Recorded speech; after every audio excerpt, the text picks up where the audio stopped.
Bienvenidos, en esta ocasión hablaremos acerca de las teorías de la producción vocal, los cambios fisiológicos que se dan en la voz y finalmente hablaremos acerca de la morfofisiología de las vías respiratorias inferiores.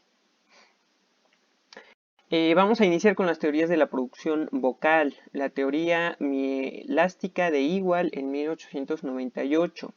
Esta teoría se caracteriza por dos importantes conceptos.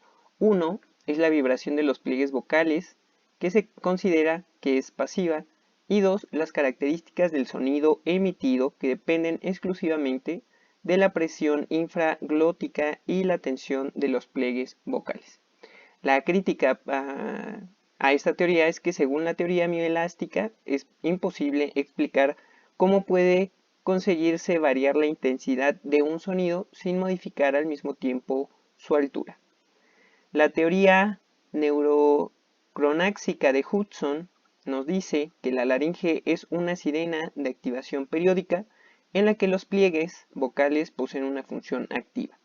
La frecuencia de los impulsos motores que preceden del nervio laríngeo recurrente condiciona la frecuencia de su vibración y por tanto la altura de su sonido.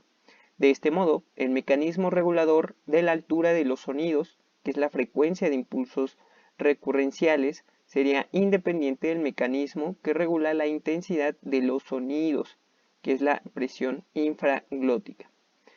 La teoría se rechazó por los siguientes motivos. La voz presenta frecuencias fundamentales superiores a la tasa de impulsos que los nervios recurrentes son capaces de transmitir. Las cuerdas vocales de una laringe cadavérica son capaces de producir voz al aplicarles flujo aéreo subglótico.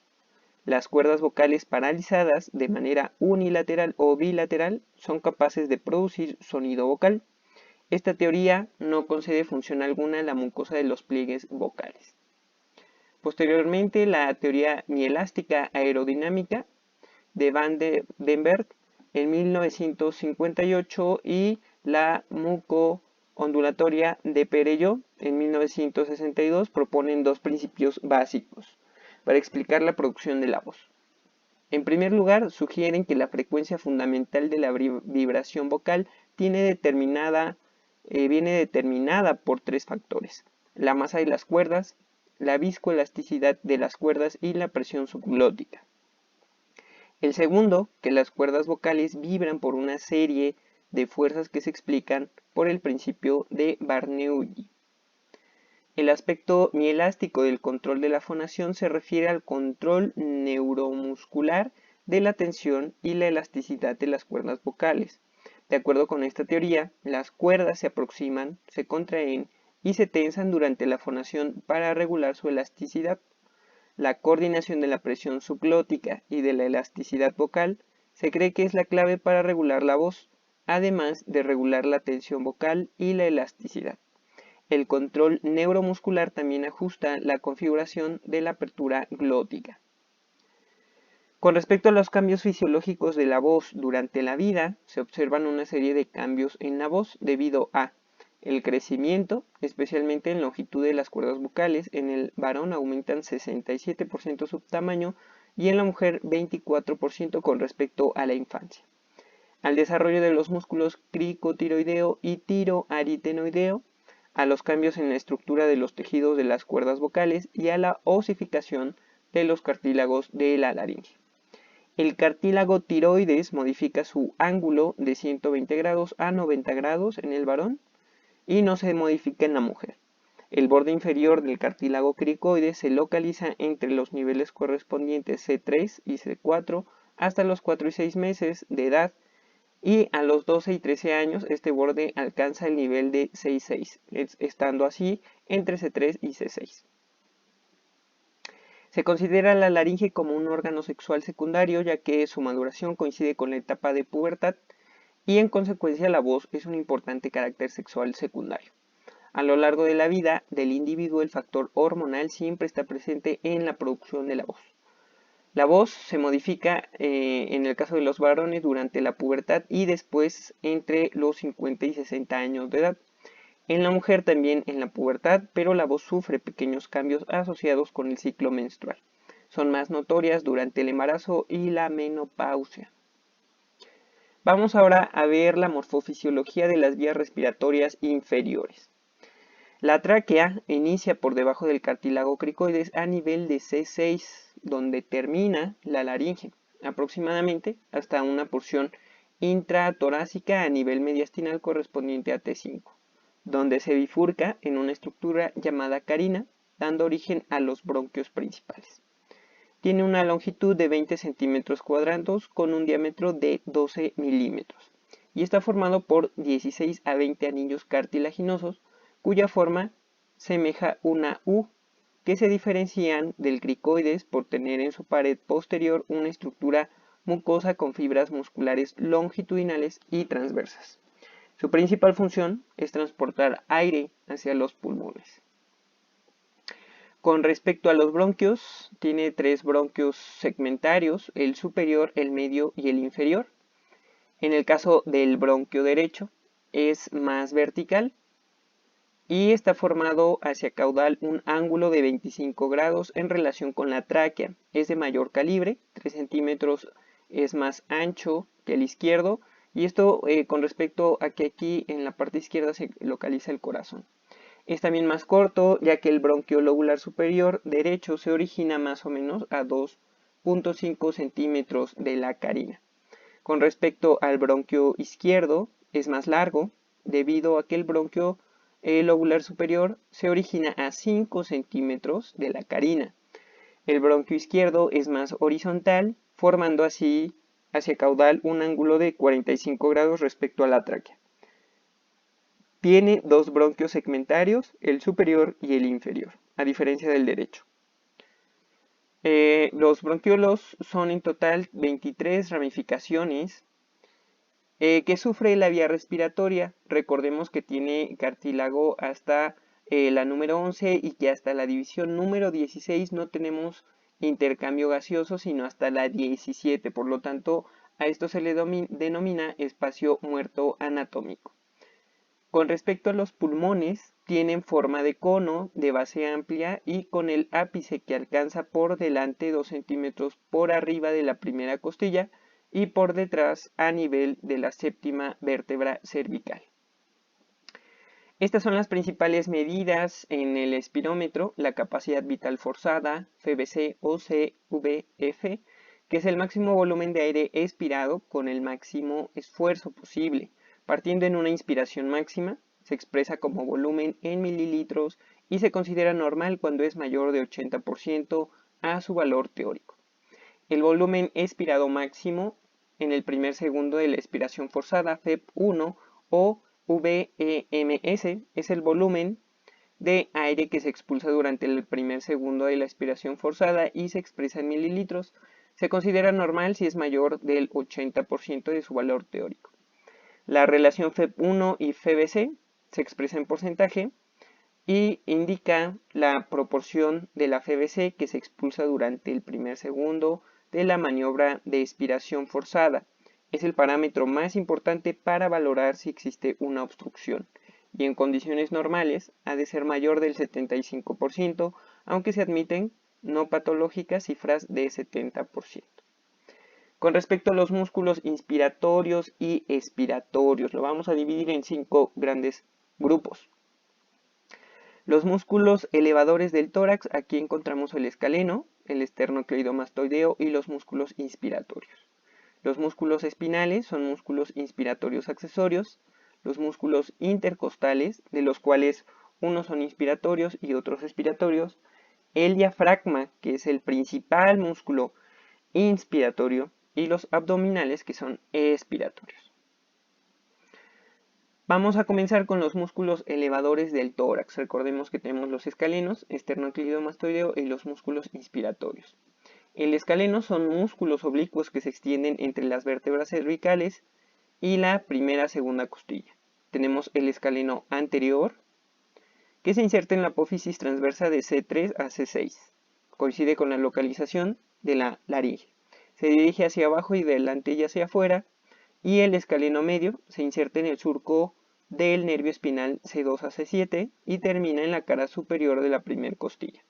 El escaleno posterior es el único que toca a la segunda costilla y su inserción superior es a nivel de C4 y C6.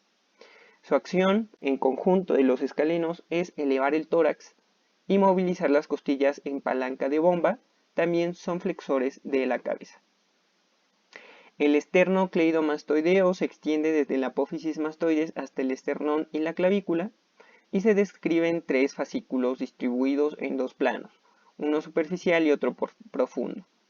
La acción del esternocleidomastoideo es que los fascículos del plano superficial son rotadores y flexores de la cabeza, elevadores del tórax cuando el cuello permanece fijo e intervienen en la respiración muy incrementada. El fascículo del plano profundo, que es el cleidomastoideo, es elevador del tórax e interviene en la respiración moderada aumentada.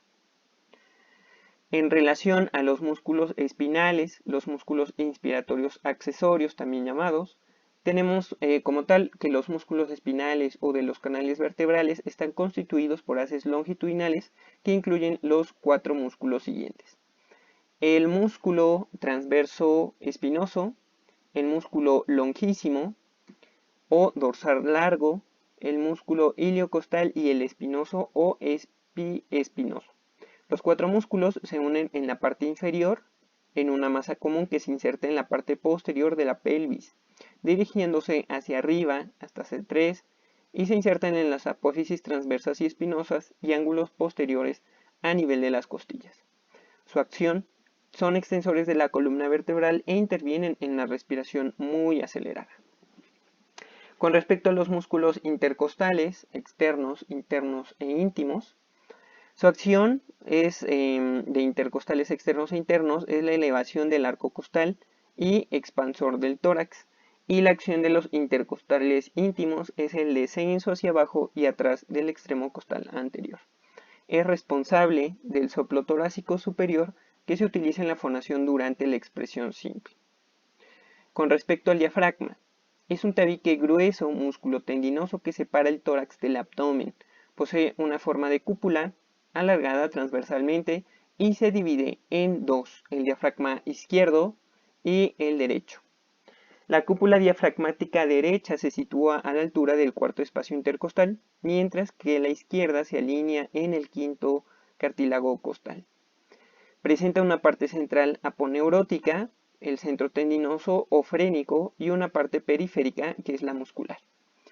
Está inervado por el nervio frénico del cuarto nervio cervical y la contracción del diafragma da lugar a un aumento del volumen torácico en sus 3 dimensiones: vertical, su propia expansión, de delante hacia atrás con desplazamiento de la pared abdominal y de lado a lado por expansión del tórax. Con respecto al músculo transverso, sus fibras son horizontales, se extiende desde la columna vertebral hasta la línea media del abdomen, donde se une con el músculo opuesto. En relación al oblicuo interno u oblicuo menor, aquí los tenemos, son más superficiales que el transverso y sus fibras son oblicuas de abajo hacia arriba y de detrás hacia adelante. Surge por debajo y detrás del tercio externo y superior del ligamento inguinal, de la cresta ilíaca y de la apófisis espinosa a nivel de la lumbar 5. Sus fibras anteriores se insertan en la aponeurosis del oblicuo interno a nivel de la línea media del abdomen. En relación al oblicuo externo u oblicuo mayor, es el más superficial que el oblicuo interno, inicia en el borde inferior de la cara externa de la sexta a 12ª costilla y termina en la aponeurosis del oblicuo externo a nivel de la línea media del abdomen. Con respecto al recto del abdomen, que es el recto mayor, es un músculo vertical, inicia en el borde superior del pubis y se dirige hacia arriba ensanchándose. Presenta una intersección tendinosa que lo subdivide en varios segmentos. En relación a la acción respiratoria de los músculos abdominales, los transversos y los oblicuos internos y externos producen una contracción en cinturón de la pared abdominal. Movilizan los arcos costales inferiores que descienden en la asa de cubo. Producen una contracción de la base de tórax y el ascenso diafragmático. Son responsables de la producción del soplo abdominal en la proyección o impulso vocal. El recto abdominal desciende el tórax y flexiona el tronco. Interviene en el mecanismo de la voz de insistencia o de apremio y como consecuencia en el reforzamiento vocal. Los tipos de respiración que tenemos pues son tres: el clavicular o alta, costal superior o de pecho alta, torácico superior, el costal o de pecho baja, que es torácico inferior, y el diafragmático o abdominal. Con respecto al torácico superior, se debe al descenso costal en palanca de la bomba por acción del intercostal íntimo, que se manifiesta por un hundimiento torácico.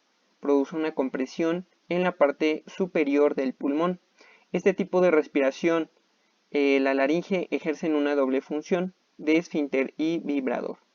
El soplo torácico superior corresponde al habla o voz no dirigida, que es la expresión simple. En relación a la respiración abdominal, la acción de los músculos oblicuo y transverso del abdomen producen conjuntamente una retracción de la pared abdominal que causa un desplazamiento hacia arriba del diafragma. Un descenso costal de asa de cubo origina una retracción lateral de la caja torácica. La combinación de ambos movimientos da lugar a una compresión de la parte inferior del pulmón. El diafragma, antagonista de los abdominales, modera y controla la acción de estos músculos y dosifica el soplo según las necesidades de la voz. De esta manera, la laringe se libera de la acción del esfínter y se centra en la acción vibratoria. Durante el soplo abdominal se observa que el momento de la emisión del tórax no se hunde, pero por el contrario, el manubrio external parece proyectarse ligeramente hacia arriba y adelante. Los tipos de respiración aquí los tenemos: torácico superior por los pectorales y dos primeras costillas junto con el diafragma alto y la tensión superior. El abdominal con el descenso del diafragma y el costo diafragmático con los intercostales externos con un descenso del diafragma. Entonces abdominales y costo diafragmáticos descienden y el torácico superior tensa. La respiración costodiafragmática es la mejor para la voz del habla, ya que produce un equilibrio del uso de músculos tanto inspiratorios como expiratorios.